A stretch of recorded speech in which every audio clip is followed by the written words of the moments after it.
Vamos a volver en un segundo análisis de la crisis múltiple del Perú, crisis política, crisis social, crisis cultural, crisis de valores, podríamos decir. Ya después de como 2 semanas de desatarse la más evidente crisis, las evidencias más claras de la crisis. Desde el mensaje del presidente que cierra el Congreso, convoca elecciones en un contexto donde se ha pedido que se llame a una asamblea constituyente. De manera inmediata esto, el presidente es detenido supuestamente en búsqueda de la embajada de México, donde quería asilarse. Entonces tenemos un presidente que da un mensaje, un expresidente, según declaraciones, decisiones del Congreso, o por lo menos de la mayoría congresal. Y ahora tenemos un expresidente preso, detenido, y al que se le ha dado 18 meses de arresto preventivo. De manera también mediata, diríamos, no inmediata, se ha desarrollado la elocuencia de las movilizaciones, sobre todo en el sur del Perú, que están de acuerdo con un inmediato llamado a elecciones, con el cierre del Congreso, lo han dicho de manera muy clara, y algunos otros sectores con una convocatoria a la Asamblea Constituyente, y otros sectores han pedido la libertad del presidente. Unos sectores lo consideran presidente y otros sectores la libertad del expresidente. Pero lo que se ha notado es la vitalidad de la movilización en el sur del Perú. Han llegado las movilizaciones a Cusco, al Cosco, el centro, el pupo del incanato, pero también a Lima, a la Plaza San Martín. La represión ha sido sañuda, se contabilizan más de 20 muertos y muchos heridos. Y tenemos en ese contexto, en ese transcurso, como decisión también del Congreso, la sustitución constitucional, según el Congreso, en la vicepresidenta.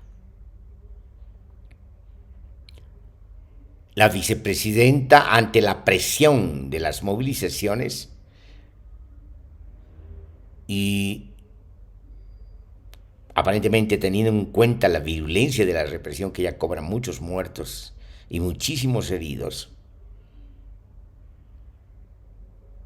ha pedido la convocatoria a elecciones, acortando los plazos.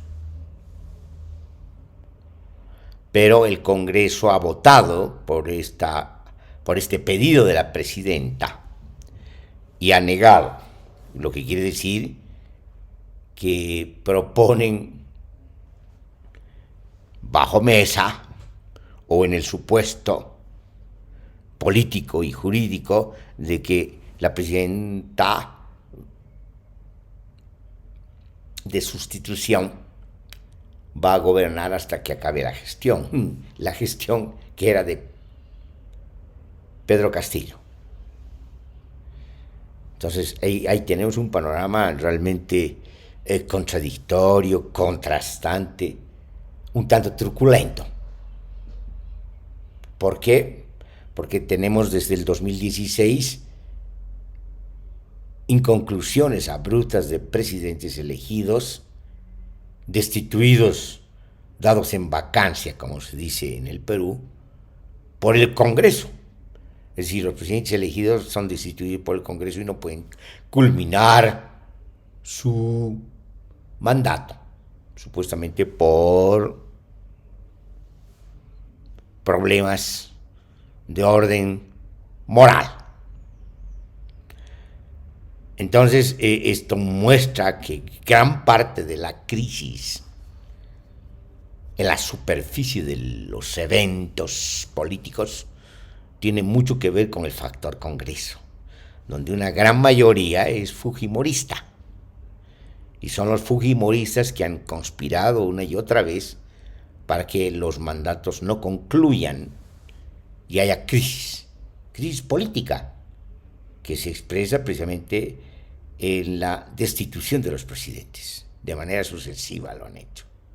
En el caso de Pedro Castillo ha cobrado mucha importancia por las características de Pedro Castillo, por las características de la votación de Pedro Castillo, donde esta vez la gente que vota anti-fujimorista, además de la gente que vota por su candidato, han votado por un candidato que no es de la casta política, sino que viene de los estratos campesinos. Es un profesor ligado a grupos de izquierda. Sin embargo, esto de izquierda hay que ponerlo siempre en consideración y en suspenso, dada la tremenda y dramática experiencia contradictoria de los gobiernos progresistas, que de progresistas solo tienen el nombre, y más bien han arrojado pautas de comportamiento altamente conservadores y además no democráticos, en el sentido de que no han respetado la Constitución, no han respetado la estructura y la composición del Estado de Derecho, no han respetado la división de poderes y se han embarcado en lo que hemos llamado una forma de gubernamentalidad clientelar.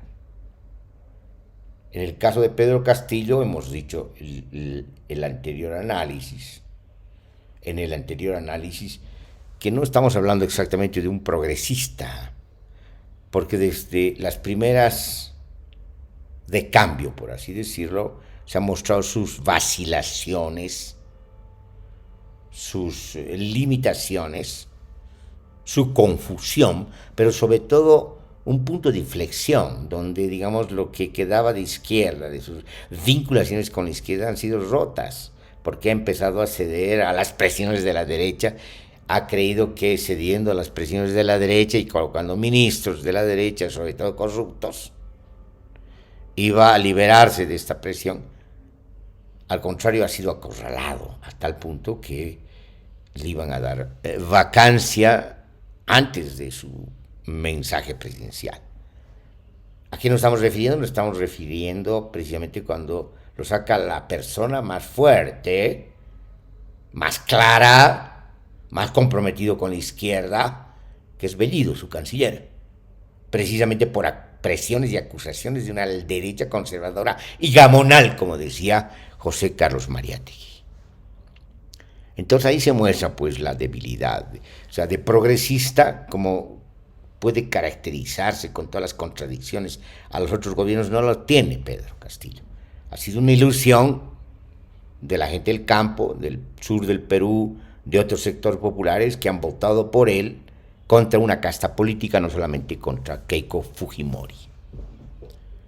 Entonces, ¿qué tenemos ahora? Tenemos precisamente el derrumbe de una ilusión, el derrumbe del castillo de naipes que se ha construido en el imaginario. No se puede construir una perspectiva, inclusive a corto plazo, una proyección política a corto plazo, sin tener consistencia, una cierta composición, una cierta mínima composición de coherencia y de proyección. Pedro Castillo no la tenía.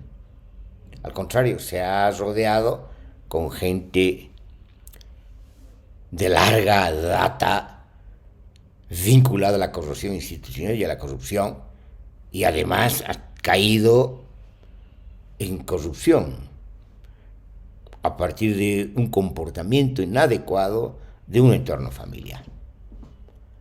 Entonces, más de lo mismo de lo que ocurrían en los gobiernos progresistas, que evidentemente, además de las prácticas clientelares de gobierno, ellos tenían una forma de gubernamentalidad, de corrupción institucional y de corrupción, además de una forma discursiva demagógica que cada vez más ha ido agotando. Pero en este caso, en el caso de Pedro Castillo, todo era muy débil. Lo que vemos de vitalidad en todo lo que ha ocurrido es la vitalidad del pueblo peruano, su capacidad de organización, de lucha y de respuesta y de resistencia a la casta política, a un estado en constante dilatada implosión, precisamente atravesado por oligarquías, burguesías gamonales, mafias políticas que se han repartido el Perú, han sido mediadores con concesiones a transnacionales mineras y otros asuntos escabrosos. Entonces hay una resistencia del pueblo peruano a esta casta política, un cansancio. Y lo que quiere precisamente es recuperar la memoria perdida. Lo que quiere es recuperar su vitalidad perdida. Lo que quiere es recuperar, al recuperar la memoria, es su porvenir. Y eso es un camino. Esperemos que no sea un largo camino, porque en la medida que opta por caudillos, o por pseudo caudillos, para decir en el caso de Pedro Castillo, termina precisamente frustrándose de manera inmediata. La salida no es encontrar caudillos, la salida es encontrar una capacidad organizativa en la propia potencia social. Entonces, esa es la crisis, un resumen de la crisis múltiple del Perú, y un resumen de los primeros desenlaces que se están dando, y un resumen de las primeras pautas de análisis que podemos dar sobre esta coyuntura de la crisis política. Es indispensable hacer un análisis de las estructuras de poder en el Perú. Es indispensable hacer también, en ese sentido, de una manera más dinámica, de los diagramas de poder y de las cartografías políticas. Hasta aquí seguimos, digamos, en una tonalidad abstracta todavía, conceptual, relativa a las genealogías del poder. Son útiles, y son más útiles en la medida en que logramos el análisis de estas estructuras, de estos diagramas, de estas cartografías, en el sentido específico, en el sentido singular de lo que ocurre. Por ejemplo, en una formación social. Por ejemplo, la formación social peruana. Esto ameritaría una investigación de carácter arqueológico, del saber, de los saberes, genealógico, de los diagramas de poder, hermenéutico, de la interpretación crítica de las subjetividades. Sin embargo, podemos adelantarnos, situándonos en la coyuntura, porque de eso se trata, y hacer hipótesis interpretativas que nos ayuden precisamente a preparar la investigación de la que acabamos de hablar, que por cierto puede ser colectiva y mejor si es colectiva. ¿Qué vemos? Yendo de lo más aparente a lo más concreto, entendiendo lo concreto como síntesis de múltiples determinaciones, recogiendo ese enunciado de la crítica de la economía política de Karl Marx.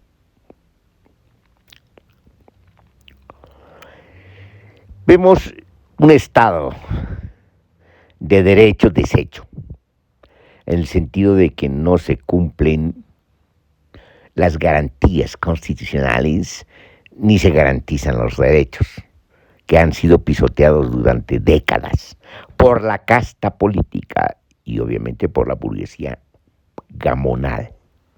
Y peor aún por las transnacionales, sobre todo las transnacionales mineras. Entonces, tenemos, por una parte, ya de manera muy manifiesta, desde el 2016, un dominio del Congreso frente a los otros poderes. Un Congreso que hace de mediador, para decirlo de manera rápida, de mafias políticas, mafias económicas, mafias y clientelas circunscritas en dominios territoriales y en espacios de dominio definido, en una concurrencia perversa de estas mafias. Hace el Congreso de mediador de transnacionales, de grupos económicos, y como hay una especie de equilibrio de fuerzas, entonces ese equilibrio de fuerzas de manera paradójica produce desequilibrio constante. Entonces tenemos un Congreso que domina, que desde el 2016 ha decidido boicotear al Ejecutivo constantemente. Es decir, desde el 2016 ha impedido que los presidentes elegidos no cumplan sus mandatos, sean acortados por una vacancia. Entonces eso nos muestra, digamos, la fuerza que tiene el Congreso. Por lo menos se pone de acuerdo en una cosa, en sacar a los presidentes y no dejar gobernar.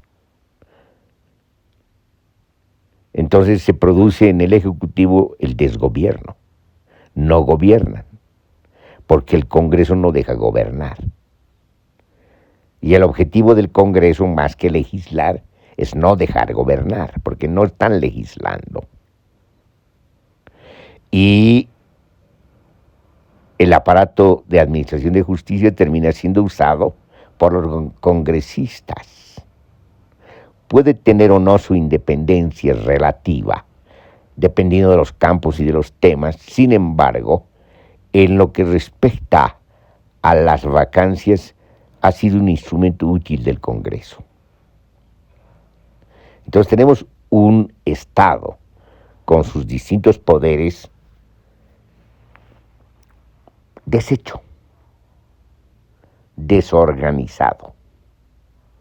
¿Por qué? Porque una de las fuerzas del Congreso, la fujimorista, no deja gobernar y su intención es, si no ganan las elecciones para presidente, entonces no van a dejar gobernar. Es decir, boicotea constantemente y de esa manera gana a otras fuerzas en esta perspectiva, que no deja de ser perversa. Los presidentes que ganan no por mérito propio, sino porque hay un voto contra el fujimorismo. Entonces hay una especie de venganza del pueblo, no dejar que el fujimorismo gane, y por lo tanto elige presidentes circunstanciales, que obviamente no dan la talla para resolver la crisis, son parte de la crisis. Sobre todo el último, Pedro Castillo, quien ha sido elegido por sus características, campesino, maestro, de organizaciones de maestros,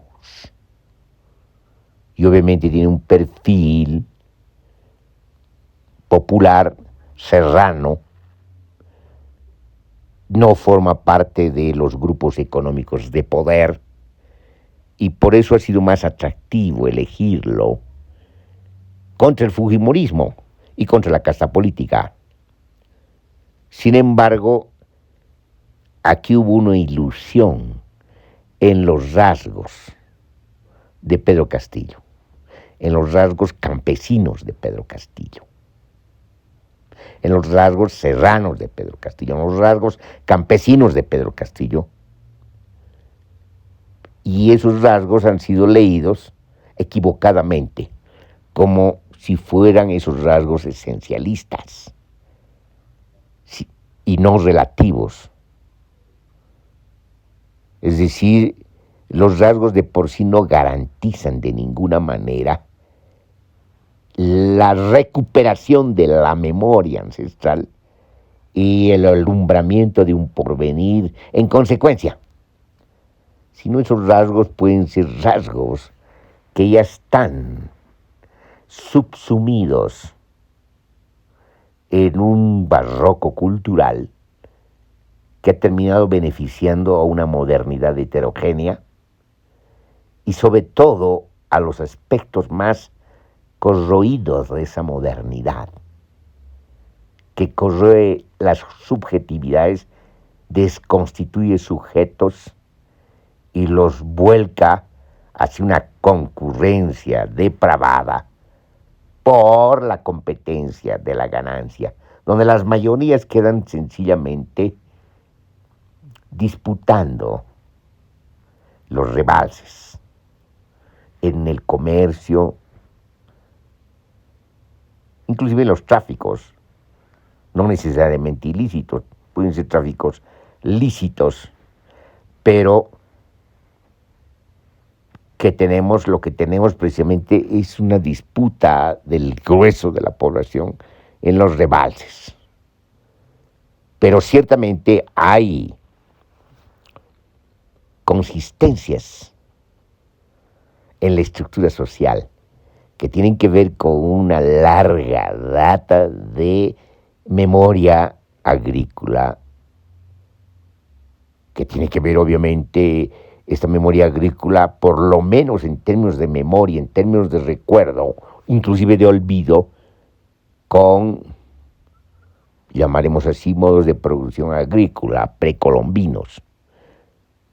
Sin embargo, todo esto obviamente, en la medida que en la república, en las ilusorias repúblicas, todo esto ha sido incorporado a un modelo colonial extractivista del capitalismo dependiente, las formaciones campesinas han ido deviniendo, han ido desplazándose y transformándose, han ido dando un perfil geográfico más o menos próximo, más o menos diferente, que caracteriza a la producción campesina, que en gran parte, en términos cualitativos, reproduce lo que se ha perdido la comunidad en aquellos aspectos donde la comunidad todavía subsiste a pesar de la propiedad familiar campesina, que es una propiedad privada, pero es campesina en las relaciones familiares, en las alianzas familiares, en la expansión de un tejido social territorial. Por lo tanto, hay formas de reproducir la comunidad en determinados aspectos de los espesores sociales. Por ejemplo, en las cosechas, en las fiestas. Entonces, hay comunidad y hay economía campesina, o lo que llamo oikonomías campesinas, recuperando el sentido pleno, antiguo de la palabra oikos, de donde viene economía. Entonces, estamos hablando, pues, de economías campesinas, que es también han sufrido un deterioro respecto a la comunidad y un apego más fuerte al comercio, al mercado, y por lo tanto viven también una especie de transformación del campesino, de subsunción del campesino a estos espacios de circuito mercantil de los productos campesinos. Es decir, tenemos una variedad. Y obviamente en los sectores más chicos, más de la cúspide, hay campesinos, es una minoría, que adquiere las características de empresario, deja de ser campesino. Sobre todo se puede notar esto cuando deja la diversidad productiva, la diversidad del cultivo y de la cosecha, y empieza a volverse monocultivo. Bueno, tenemos, como decíamos, también estructuras fuertes en este sentido, y también tenemos estructuras de la migración, que tienen que ver con la desterritorialización, el vaciamiento del campo y la llegada a las ciudades. Si bien podemos inclusive datar un contraste y hasta una contradicción entre la sierra, entre el proyecto de la sierra y el proyecto de la costa. El proyecto de la costa es un proyecto de la articulación al mercado internacional y por lo tanto un proyecto de dependencia. El proyecto de la sierra era, hasta la Confederación Perú-Boliviana, un proyecto endógeno. Pero ahora la sierra ha ido, digamos, subsumiéndose a los proyectos de la costa, a los proyectos del mercado internacional y de la geopolítica del sistema mundo capitalista, donde los centros cambiantes absorben la valorización que se genera en las periferias. Entonces, ¿qué tenemos? Tenemos también, digamos, nuevas estructuras o reestructuraciones de la estructura social, donde vivimos a través de las migraciones, si ustedes quieren, para decirlo muy sencillamente, aunque de manera discutible, la proletarización, la formación de esas zonas suburbanas de las ciudades, una serranización de Lima, por ejemplo. Entonces, tenemos esto, y esto nos habla de pueblo, de un pueblo en devenir. Un pueblo que ha sufrido con la exacerbada, sañuda guerra contra Sendero Luminoso, independientemente de la crítica o de la análisis que podemos hacer de Sendero Luminoso, ya lo hemos hecho en otras ocasiones.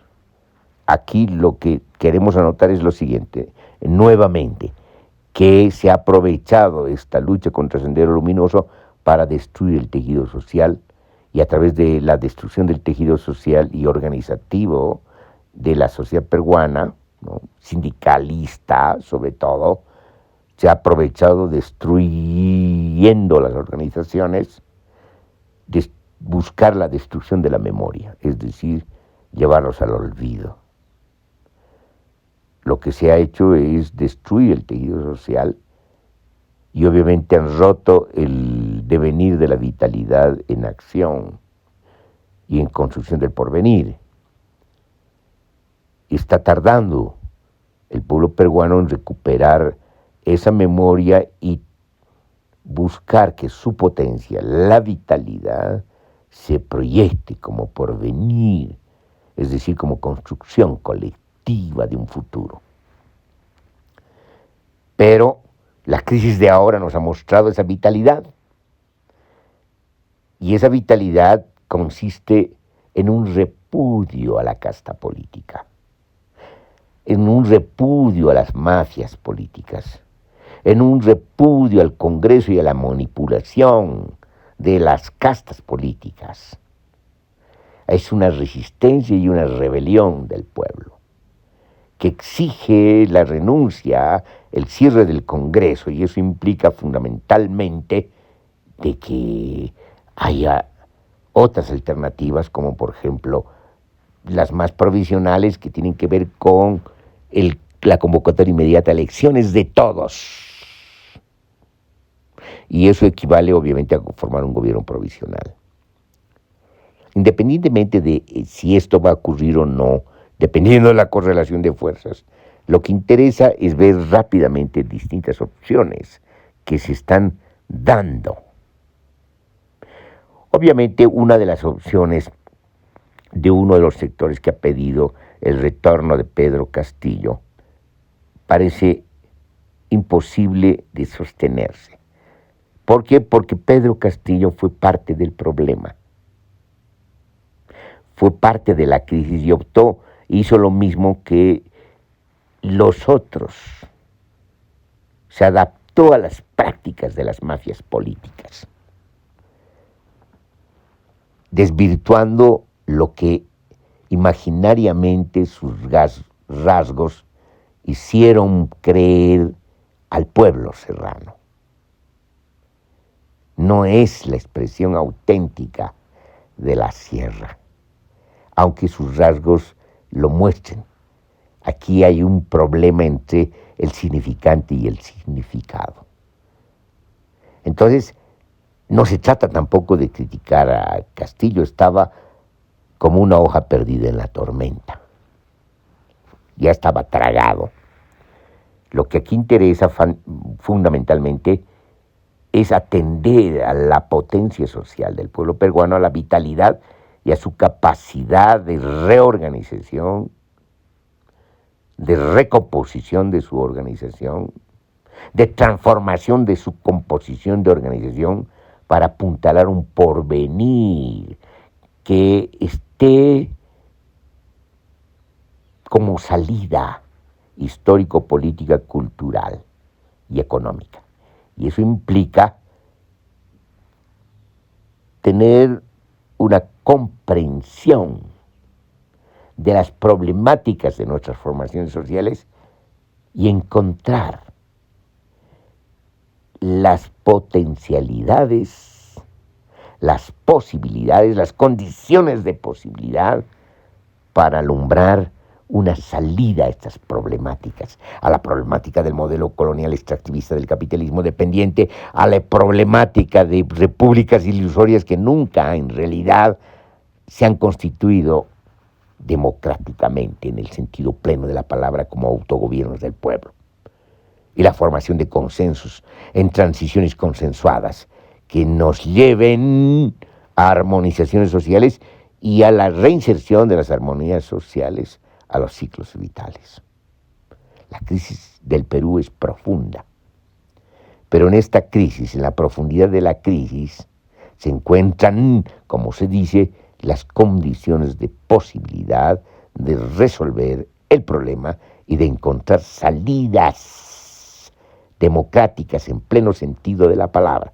Es decir, que esté en manos del pueblo, en la cabeza del pueblo, en el corazón del pueblo, la construcción colectiva de las decisiones políticas, de las prácticas transformadoras y de encontrar lo que no se encontró desde la independencia hasta ahora, de encontrar las emancipaciones, el devenir de las emancipaciones.